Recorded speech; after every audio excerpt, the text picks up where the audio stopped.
ABS-CBN, hinirang bilang isa sa most valuable brand sa bansa. Hinirang ng Kantar Brand Z ang ABS-CBN bilang isa sa most valuable brands sa bansa. Kinilala nito ang tagumpay ng Kapamilya Network sa video entertainment category at ito rin ang kaisa-isang kumpanya mula sa Pilipinas na nasa top 3, kung saan kabilang din ang YouTube at Netflix.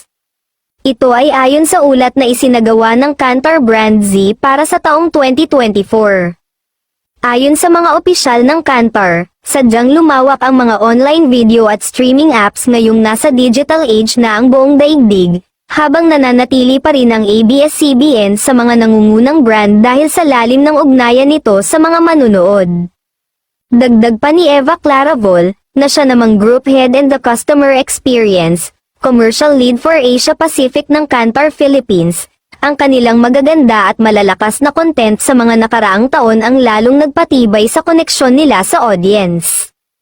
Ang ulat ng Kantar Brand Z ay binase sa online survey na isinagawa noong November 2023 kung saan iniraranggo nila ang top-performing brands ayon sa consumer demand, na nakahihigit sa lahat. Ang Brand Z ay isang extensive brand equity study na may higit 4 million consumer interviews sa 54 na market.